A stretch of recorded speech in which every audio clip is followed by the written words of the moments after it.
श्रीमते रामानुजाय नमः। श्रीशैलेशदयापात्रं धीभक्त्यादिगुणाणवं यतीन्द्रपवनं वन्दे रम्येजमातरं मणिं। रम्येजमातृयोगीन्द्रपादरेखामयं सदा तदा यतात्मसत्तादिं रामानुजमुनिं भजे। लक्ष्मीनाथसमारम्भं नाथयाम्न मध्यमाम् अस्मदाचार्यपर्यन्तां वन्दे गुरुपरम्पराम्। श्रीमच्छठारियतिराजकृपावलम्बं सौम्योपयन्त्रि गगनाद्रिमणीन्द्रभक्तं वेदान्तयुग्मविशदीकरणप्रवीणं रामानुजं यतिवरं गुरुमाश्रयामः। श्रीमद्काश्यपवंशमध्यगगने श्रीचन्द्रवद्भासितं श्रीमद्वेङ्कटनाथसेवनरतं बाणाचलोपासकं श्रीमधुसूदनार्य कृपया सम्प्राप्य मन्त्रादिकं वन्देऽहं बुधवर्यमाधवगुरोः पादारविन्दं सदा। जय श्रीमन्नारायण। 108 उपनिषद मध्ये आज अथर्व शिखोपनिषद के विषय में सत्संग होगा। ये उपनिषद अथर्ववेदीय उपनिषद हैं। इस उपनिषद में ओमकार मंत्र, उसके ध्यान की रीति, उसका स्वरूप, इसका अधिकारी आदि का एक निराले ढंग से प्रतिपादन किया गया है।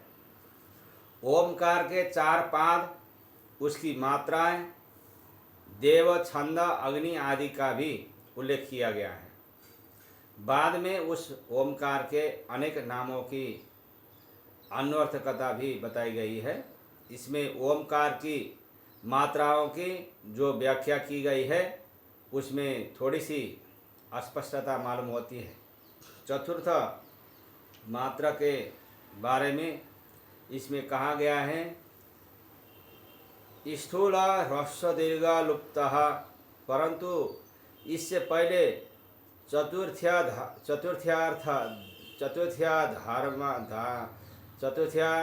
मात्रा लुप्तकारः, ऐसा पाठ निर्णय सागरीय संस्करण में मिलता है। इन दोनों का मेल नहीं बैठता। इसके लिए ब्रह्म योगी के विवरण का और उनके द्वारा स्वीकृत पाठ सोमलोक ओंकारः का अवलंबन करके सभी उपनिषदों के और वेदांत के अभिमत अर्थ को बिठाने का प्रयत्न इस उपनिषद में किया गया है। इस उपनिषद के 3 खंड हैं। प्रथम खंड अथ हैनं पैप्पलादोऽङ्गिराः सनत्कुमारश्चाथर्वाणमुवाच भगवन् किमादौ प्रयुक्तं ध्यानं ध्यायितव्यं किं तद्ध्यानं को वा ध्याता कश्च ध्येयः।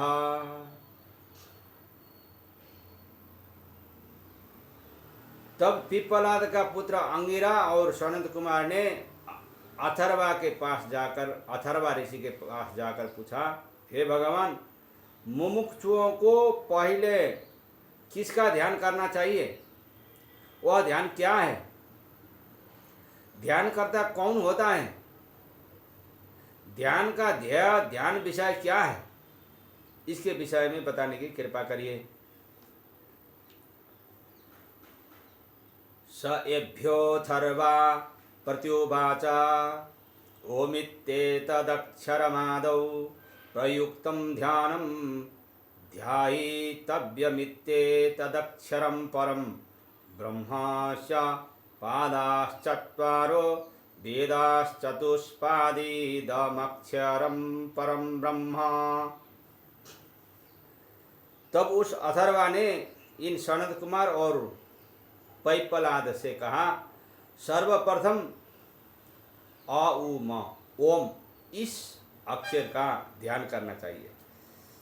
इस अक्षर को परब्रह्म समझना चाहिए। 4 वेद इसके 4 पाद है, इसलिए इस परब्रह्म को चतुष्पाद कहा जाता है। पूर्वास्य मात्रा पृथिव्याकाराः स ऋग् भीर ए ऋग्वेदो ब्रह्म वसवो गायत्री गार्हपत्याः। इसकी पहली मात्रा अर्थात पाद पृथ्वी रूप आकार है, वह ऋग्वेद स्वरूप है। इसके देव ब्रह्मा है, इसके गण देवता 8 वसु है, इसका छंद गायत्री है और गार्हपत्य अग्नि है। द्वितीयांतरिक्षं स उकाराः स यजुर्भिर्यजुर्वेदो विष्णु रुद्रास्त्रिष्टुब्द क्षीणाग्निः। इसकी दूसरी मात्रा अंतरिक्ष रूप उकार है, उसका स्वरूप यजुर्वेद है, उसके देव विष्णु है और देव गण देवता 11 रुद्र है। इसका छंद त्रिष्टुप है और अग्नि दक्षिणाग्नि है। तृतीयाद्यो समकारः स सामभिः सामवेदो रुद्र आदित्या जगत्याः वनीयः। इसकी तीसरी मात्रा द्युलोक है, वह मकान है, वह सामवेद का स्वरूप है। इसका देव रुद्र है, इसके गण देवता 12 आदित्य है, इसका छंद जगती है और इसका अग्नि आह्वानीय है।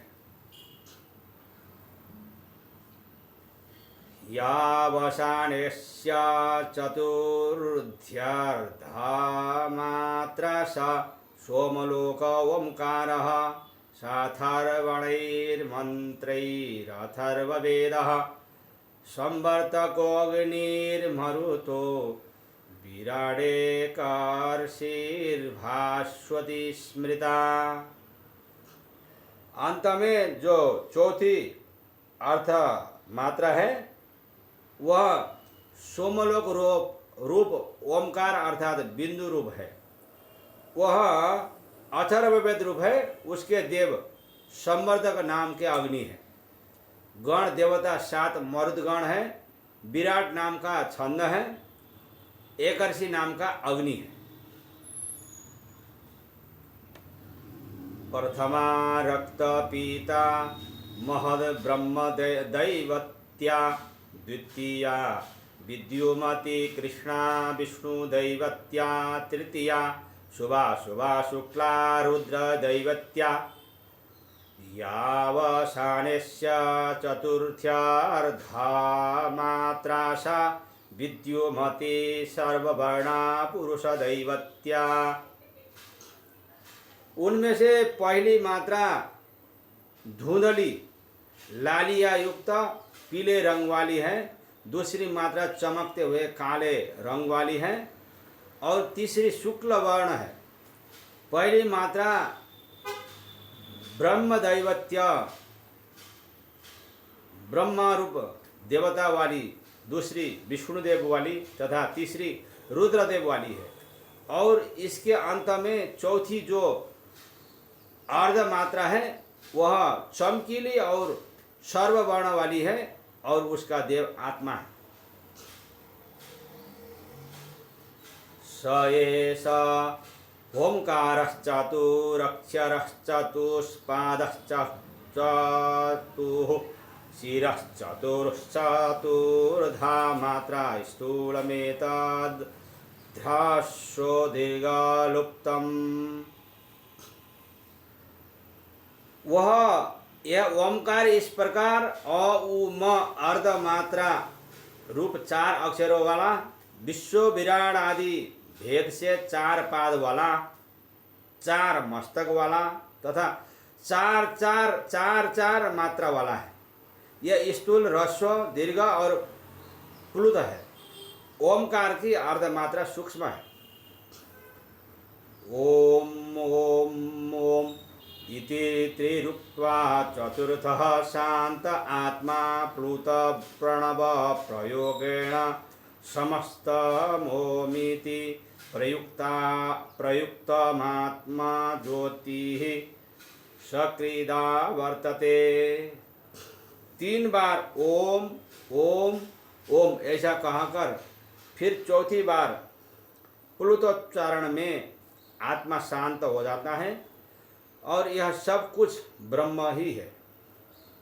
ऐसा ध्यान करने से आत्म ज्योति एकाएक एक बारगी फिर से प्रकाशित हो उठती है।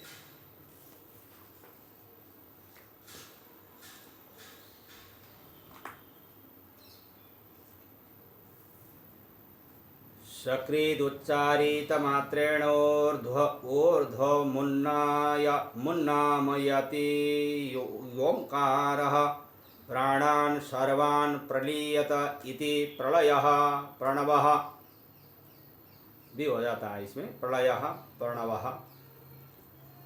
प्राणान् सर्वान् परमात्मनि प्रणमयतीत्यतस्मात् प्रणवः चतुर्धावस्थित इति सर्वदेव वेदयोनिः सर्ववाच्यवस्तु प्रणवात्मकम्। यहाँ तक प्रथम खंड पूरा हो जाता है। केवल एक बार उच्चारण करने से ऊपर उठता है, उन्नयन करता है, इसीलिए उसे ओमकार कहा गया है। यह सभी प्राणों को अपने में लीन कर देता है, इसीलिए इसका नाम प्रलय पड़ा है। सभी प्राणों को परमात्मा में प्रणत वश में कर देता है, इसीलिए वह प्रणव कहा जाता है। वह 4 प्रकार से अवस्थित है, इसीलिए उसे सर्वदेव वेद योनि कहा जाता है। सभी वाच्य पदार्थों में अनुसूत एक ही वस्तु प्रणवात्मक ही है। इस प्रकार से प्रथम खंड पूरा हो जाता है। अब द्वितीय खंड।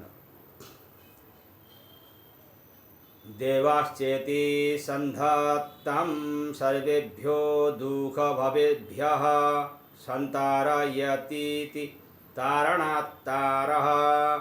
सभी देव और सभी वेद भी जो तुरीय ओमकार के रूप में माना गया है, उसको अपने सभी दुखों और भयों से मुक्ति पाने के लिए ध्यान करने लगे थे और उनका उसने तारण उद्धार किया, इसलिए उसे तार भी कहा जाता है।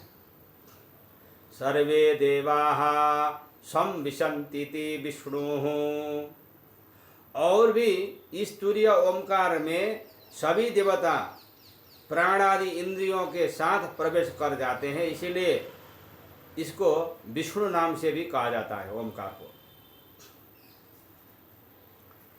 सर्वाणि ब्रह्मयतीति ब्रह्म। और जो अपने अतिरिक्त बाकी के अविद्या और उसके कार्य आदि को खाकर अपने में समाकर अपने आश्रय में रखकर वृद्धि करता है, बृहम्यति, इसीलिए उसे ब्रह्म कहते हैं। सर्वेभ्यो अंतस्थानेभ्यो ध्येयभ्यः प्रदीपवत् प्रकाशयतीति प्रकाशः। जो सभी ध्येयों विषयों को और सभी मन आदि के आंतरिक विषय को भी प्रदीप की तरह प्रकाशित करता है, इसीलिए वह प्रकाश भी कहा जाता है। प्रकाशेभ्यः सदोमित्यन्तः शरीरे विद्युद्योतयति मुहुर्मुहुरिति विद्युद्वत् प्रतीयं दिशं वित्वा सर्वान् लोकान् व्याप्नोति व्यापयतीति व्यापनात् व्यापी महादेव। और जो अपने अंतः शरीर में कामादि प्रकाशीय विषयों को स्वयं अलग होकर प्रकाशित करता रहता है, जैसे विद्युत दिशाओं को भेद कर मेघों को प्रकाशित करती है, व्याप्त हो जाती है, उसी तरह यह तुरीय ओमकार भी स्वप्रतिभूत स्वरूपिणी माया नाम की दिशा को भेद कर सब विषयों को व्याप्त कर लेती है, सच्चिदानंद रूप से घेर लेती है। इस प्रकार के व्यापकता से वह व्यापी कहा जाता है और महादेव भी कहा जाता है। अब यहाँ पर तृतीय खंड पूर्ण शुरू होता है, द्वितीय खंड पूर्ण करके पूर्वस्य मात्रा जागर्ति जागरितं द्वितीया स्वप्नं तृतीया सुषुप्तिश्चतुर्थी तुरीयम्। इस ओमकार की आकार नाम की पूर्व मात्रा जागृत अवस्था है, दूसरी अवस्था स्वप्न अवस्था है, तीसरी अवस्था सुषुप्ति है और चौथी अवस्था तुरीय है। मात्राः प्रतिमात्रा गताः सम्यक् समस्तानपि पादान् जयतीति स्वयं प्रकाशः स्वयं ब्रह्म भवतीत्येष सिद्धिकर एतस्मात् ध्यानादौ प्रयुज्यते सर्वकरणोपसंहारत्वात् धार्यधारणाद् ब्रह्म तुरीयम्। इस प्रकार आकार आदि मात्राओं में पूर्व मात्रा का उत्तर मात्रा में विलय हो जाने पर सभी पादों पर वह विजय प्राप्त करता है। इस प्रकार वह विद्वान स्वयं प्रकाश हो जाता है। इस प्रकार वह तत्व ज्ञान की सिद्धि को प्राप्त करता है। इससे वह निर्विकल्प समाधि आदि में प्रयुक्त होता है। उस समय सभी करणों का उपसंहार हो जाने से तत्व मात्र रूप धार्य की धारणा से वह तुरीय ब्रह्म अवशिष्ट रहता है। सर्वकरणानि संप्रतिष्ठाप्य ध्यानं विष्णुः प्राणं मनसि सह करणैः मनसि संप्रतिष्ठाप्य ध्यात्वा रुद्रः प्राणं मनसि सह करणैर्नादान्ते परमात्मनि संप्रतिष्ठाप्य ध्यायेतेषानं प्रध्यायितव्यम्। उस तुरीय ब्रह्म में सभी करणों को अच्छी तरह से प्रस्थापित करके विलय करके ध्यान किया जाता है। इसका प्रधान पुरुष विष्णु होता है और इंद्रियों के साथ प्राण को मन में प्रतिष्ठापित करके ध्यान किए जाने पर केवल मन ब्रह्मकार रूप में परिणत होने पर वह ध्यात्वा रुद्र होता है और मुमुक्षुओं के द्वारा इंद्रिय सहित प्राण मन में एवं मन ब्रह्म परमाण नाद के अंतरूप परमात्मा में प्रतिस्थापित किए जाने पर ईश्वर का ध्यान करना चाहिए। तब ईश्वर का ध्यान करना चाहिए। सर्वमिदं ब्रह्म विष्णु रुद्रेन्द्रास्ते संप्रसूयन्ते सर्वाणि चन्द्रियाणि सह भूतेर्न कारणानं ध्यात्वा कारणं तु ध्येयः सर्वैश्वर्यसम्पन्नः सर्वेश्वरः शम्भुराकाशमध्ये ध्रुवं स्तब्धाधिकं क्षीणमेकं क्रतुशतस्यापि चतुःसप्तत्या यत्फलं तदवाप्नोति कृत्स्नामो ओंकारगतिश्च सर्वध्यानयोगज्ञानानं यत् फलमोंकारो वेदपर ईशो वा शिव एको ध्येयः शिवं करः सर्वमन्येत् परित्यज्य जिससे यह सारा जगत और ब्रह्म विष्णु और रुद्र जन्म लेते हैं, वह सबका कारण रूप ईश्वर नाम का ब्रह्म ही है। उसके अतिरिक्त यह सभी इंद्रियां और पंच महाभूत कोई कारण नहीं है। इसीलिए ध्याता परमेश्वर भगवान ही सर्वदेह रूप होकर सबका कारण बनते हैं। यह सर्वेश्वरीय से युक्त है, वह सर्वेश्वर है, वही विष्णु है, वही शंभु है।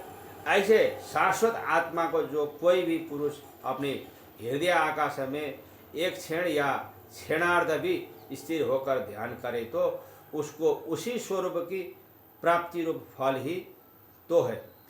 पर अंतराल फल में 174 यज्ञानुष्ठान के फलों की भी प्राप्ति होती है। ओमकार की पूर्ण गति को भी वह जान लेता है। इस प्रकार जो ओमकार को जानता है वह मुनि सभी ध्यान योग और ज्ञान का जो फल होता है उसे प्राप्त करता है। इसलिए और सभी वस्तुओं को छोड़कर एकमात्र इस भगवान का ही ध्यान करना चाहिए, वही कल्याणकारी है।